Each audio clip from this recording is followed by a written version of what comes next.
പതിറ്റാണ്ടായി ഇന്ത്യയുടെ പ്രതിരോധ ചരിത്രം ആശ്രിതത്വത്തിന്റേത് ആയിരുന്നു. യുദ്ധവിമാനങ്ങൾ, പീരങ്കികൾ, അന്തർവാഹിനികൾ, മിസൈലുകൾ എന്നിങ്ങനെയുള്ള സൈനിക കോപ്പെല്ലാം വലിയ തോതിൽ ഇന്ത്യ ഇറക്കുമതി ചെയ്യുകയായിരുന്നു. ഇത് ഇന്ത്യയുടെ നയതന്ത്ര ആശ്രിതത്വത്തിനും കാരണമായി. യുദ്ധവും സമാനമായ പ്രതിസന്ധികളും ഉണ്ടാകുമ്പോൾ നമുക്ക് മറ്റു രാഷ്ട്രങ്ങളെ ആശ്രയിക്കേണ്ട അവസ്ഥയുമുണ്ടായി. എന്നാൽ ഇത് പഴങ്കഥയാവുകയാണ്. ഇന്ന് ഇന്ത്യ ഏറ്റവും വലിയ ആയുധ ഇറക്കുമതി രാജ്യം എന്നതിൽ നിന്ന് ആയുധ നിർമ്മാണവും ആയുധ കയറ്റുമതിയും നടത്തുന്ന രാജ്യമായി മാറിക്കൊണ്ടിരിക്കുകയാണ്.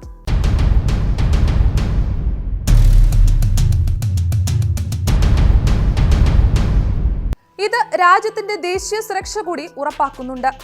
ആത്യന്തികമായി ഇത് ഇൻഡോ പസഫിക് മേഖലയുടെ സുസ്ഥിരതയ്ക്കും സഹായകമാണ്. നോക്കാം വിശദമായി. ഞാൻ ഗ്രീഷ്മ. ഈ മാറ്റം ആധുനിക കാലത്ത് രാഷ്ട്രശക്തിക്ക് ആധാരം ആയുധശക്തിയിൽ മാത്രമല്ല, വ്യവസായ മികവ് കൂടിയാണെന്ന് തെളിയിക്കുന്നു. ഏറ്റവും മികച്ച പ്രതിരോധ സന്നാഹങ്ങളുള്ള രാജ്യങ്ങൾക്കാണ് പുറമേ നിന്നുള്ള ഇടപെടലുകളെ ചെറുത്തു നിൽക്കാനാവുക. അതുകൊണ്ട് ഇന്ത്യ തദ്ദേശീയമായി വികസിപ്പിക്കുന്ന പ്രതിരോധ ശേഷി സാമ്പത്തിക തലത്തിലും സുരക്ഷാ തലത്തിലും ആശ്വാസമാണ്. സർക്കാരിന്റെ ആത്മനിർഭർ ഭാരതിൽ ഊന്നൽ നൽകുന്നത് ഇതാണ്. സ്വകാര്യ വ്യവസായങ്ങൾ, സ്റ്റാർട്ടപ്പുകൾ, ഗവേഷണ സ്ഥാപനങ്ങൾ, പൊതുമേഖലാ സംരംഭങ്ങൾ എന്നിവയെല്ലാം ചേർന്ന് സാങ്കേതിക വികസനത്തിനായി കൂട്ടായ പ്രവർത്തനം നടത്തിക്കൊണ്ടിരിക്കുകയാണ്. ഡ്രോണുകൾ, AI, ഇലക്ട്രോണിക് യുദ്ധതന്ത്ര സംവിധാനങ്ങൾ, നാവിക സാങ്കേതിക വിദ്യകൾ, ഭാവി തലമുറ വാർത്താവിനിമയ സംവിധാനം എന്നിവയടങ്ങുന്ന ആവാസ വ്യവസ്ഥ സ്വകാര്യ സ്ഥാപനങ്ങൾ രൂപപ്പെടുത്തുന്നു. ഈ മാറ്റം പ്രകടമായ ഫലം ഉളവാക്കുന്നുണ്ട്. ഇന്ത്യയുടെ മിസൈൽ പദ്ധതി രാജ്യത്തിന്റെ തന്ത്രപരമായ വലിയ വിജയമാണ്. ബ്രഹ്മോസ് പോലുള്ള സംവിധാനങ്ങൾ ഇതിന് തെളിവാണ്.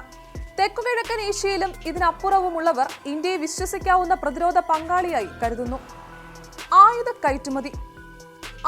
കയറ്റുമതി കേവലം വാണിജ്യ മുന്നേറ്റത്തിനും അപ്പുറമാണ്. അതൊരു ദീർഘകാല നയതന്ത്ര ബന്ധമാണ്. മേഖലയിലെ സുസ്ഥിരത ഉറപ്പാക്കുന്നതിനൊപ്പം ഇത് സൈന്യങ്ങൾ തമ്മിലുള്ള ബന്ധത്തിനും ഇടയാക്കുന്നു. ഇന്ത്യയുടെ നാവിക ആയുധീകരണം സമാനമായ കഥ പറയുന്നു. ഇന്ത്യയുടെ പുറം രാജ്യങ്ങളുടെ വ്യാപാരത്തിന്റെ സിംഹഭാഗവും കടൽ വഴിയാണ്. തദ്ദേശീയമായി വികസിപ്പിച്ച വിമാനവാഹിനികൾ, യുദ്ധക്കപ്പലുകൾ, അന്തർവാഹിനികൾ, നിരീക്ഷണ സംവിധാനങ്ങൾ എന്നിവ ഇന്ത്യയുടെ മാരിടൈം സാന്നിധ്യം അടിവരയിടുന്നു. നാവിക പ്ലാറ്റ്ഫോം ആഭ്യന്തരമായി നിർമ്മിക്കുന്നതിലും ഇന്ത്യ മുന്നേറ്റത്തിന്റെ പാതയിലാണ്. കപ്പൽ നിർമ്മാണം പ്രതിരോധ രംഗം സുശക്തമാക്കുന്നതിനൊപ്പം തൊഴിൽ സാധ്യത വർദ്ധിപ്പിക്കുകയും ചെയ്യുന്നു. ഇന്ത്യയുടെ വ്യോമശേഷിയും ആധുനികതയുടെ പാതയിലാണ്. തദ്ദേശീയമായി വികസിപ്പിച്ച യുദ്ധവിമാനങ്ങൾ, നവീന ഹെലികോപ്റ്ററുകൾ, സംയോജിത വ്യോമ പ്രതിരോധ സംവിധാനങ്ങൾ, മികച്ച നിരീക്ഷണ ശേഷി എന്നിവ വൈവിധ്യമാർന്ന തലങ്ങളിൽ പ്രതിരോധം ഏർപ്പെടുത്താൻ ഇന്ത്യയെ സഹായിക്കുന്നു. ബഹിരാകാശ കേന്ദ്രീകൃത ആസ്തി, സൈബർ ശേഷി, നെറ്റ്വർക്ക് കേന്ദ്രീകൃത യുദ്ധരീതികൾ എന്നിവ മാറിക്കൊണ്ടിരിക്കുന്ന സാഹചര്യങ്ങളുടെ പ്രതിഫലനമാണ്. സൈനിക ഉപകരണങ്ങളുടെ ശേഷി മാത്രമല്ല ഇന്ത്യയുടെ പ്രതിരോധ മാറ്റത്തിന്റെ അടിസ്ഥാനം. ഇന്ത്യൻ സമുദ്രമേഖലയിൽ സുരക്ഷ ഉറപ്പാക്കാൻ കഴിയുന്ന നില ഇന്ത്യ സ്വന്തമാക്കി. പ്രകൃതി ദുരന്തത്തിലും മാനുഷികമായ രക്ഷാപ്രവർത്തനങ്ങളിലും കൊള്ള നേരിടുന്നതിലും അടിയന്തര സേവനം നൽകുന്നതിലുമൊക്കെ ഇന്ത്യൻ സായുധ സേന കഴിവ് തെളിയിച്ചു. ഈ മാനുഷിക ഇടപെടൽ അന്താരാഷ്ട്ര വേദികളിൽ ഇന്ത്യയുടെ യശസ് വർദ്ധിപ്പിച്ചു. നയതന്ത്ര പങ്കാളിത്തത്തിലും മുന്നോട്ട്. മറ്റു പല രാജ്യങ്ങളെയും പോലെ ഇന്ത്യ സൈനിക കൂട്ടുകെട്ട് ഉണ്ടാക്കുന്നില്ല. പകരം America, France, Japan, Australia, Indonesia, തെക്കുകിഴക്കൻ ഏഷ്യയിലെ നിരവധി രാജ്യങ്ങൾ, ആഫ്രിക്ക, മിഡിൽ ഈസ്റ്റ് എന്നിവയുമായി പ്രതിരോധ സഹകരണം ശക്തിപ്പെടുത്തുന്നു.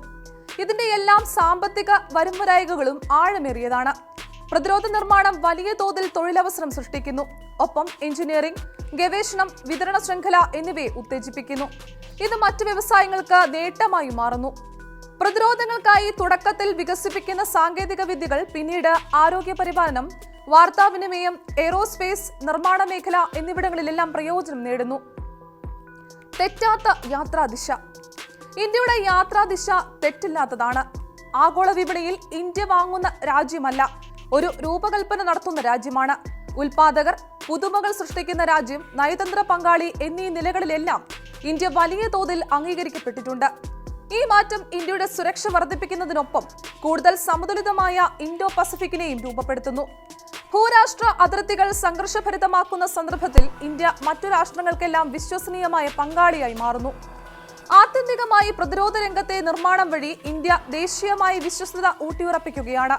ഈ മാറ്റം തുടരുക വഴി ഇന്ത്യ സാമ്പത്തിക വളർച്ചയെ പിന്തുണയ്ക്കുകയും നയതന്ത്രം ശക്തിപ്പെടുത്തുകയും സുരക്ഷ വർദ്ധിപ്പിക്കുകയും ചെയ്യുന്ന ഒരു ആവാസ വ്യവസ്ഥ സൃഷ്ടിക്കുന്നു.